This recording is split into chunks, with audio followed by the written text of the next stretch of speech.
Valkyrie women's wrestling fans, I am longtime independent wrestling fan Robert. Valkyrie 2, Rise of the Valkyrie, at the Ludus Wrestling Center in Brooklyn, New York, was a pretty good show and a great follow-up to the International Joshi Grand Prix, despite the fact the crowd was much smaller than it was back in May. Show opens up with Kimberly coming out and announcing that her scheduled opponent Cherry Bomb was unable to appear. Out comes Nikki Adams, and I forgot what she said, and that led up to a matchup which saw Kimberly defeat Nikki Adams with a sick German suplex. Very good matchup. Up next, we saw Bonesaw Jesse Brooks, who was accompanied to the ring by Julius Smokes, defeat Samantha Heights in a competitive matchup.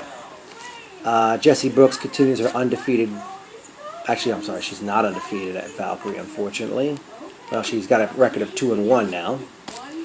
Then, in a very good, very tremendous matchup, La Rosa Negra, who was accompanied to the ring by Debbie Kane and I guess her new bodyguard, now that Jay George has been suspended indefinitely. I didn't quite get his name. La Rosa Negra defeated Nevia, or is it Nevia, in a very good matchup, and I think it was that the frog splash from the top rope. Intermission took place after that, and after intermission, Sumi Sakai defeated Angel Dust. Forgot what move she put her away with.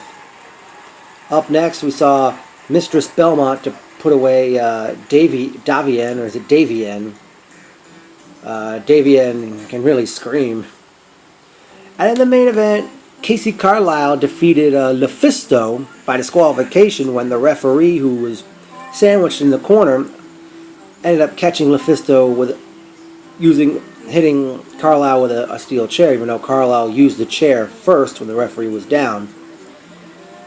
My personal notes was great seeing Carlos, BJ, Mike McNicholas, Isaiah, Josh, MVP Ramos, or is it Ramos? Nicole, Sammy Pickles, the Wrestling Snobs, Daniel, Ethan, and Joey Shatino.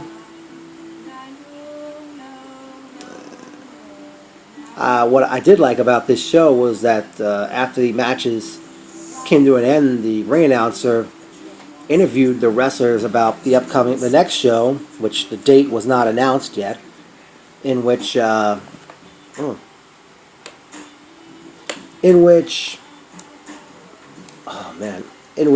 will crown the first ever Valkyrie champion.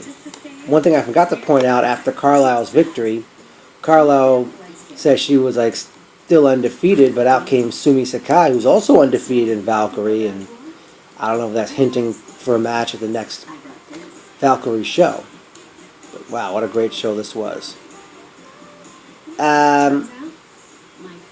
Why is there not a lock on the bathroom?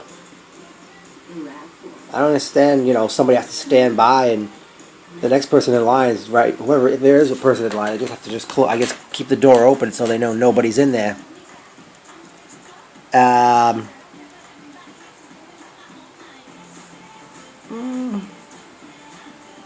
One thing I forgot to point out right before intermission, Chris Rex entered the ring and called out Nyla the Destroyer, who eventually came out, and Rex was saying, "Hey, if you touch me, I sue you and I sue Valkyrie."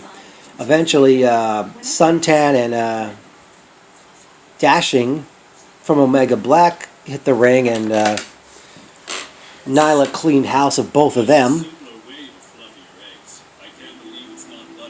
I don't know where they're going to go with that one. I mean, it's quite interesting, but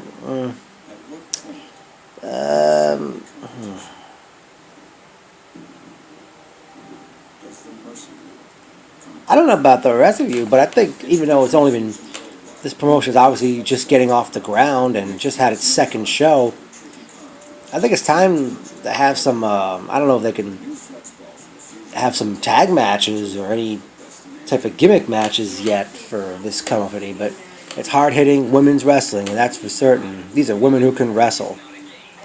Valkyrie women's wrestling. No divas allowed.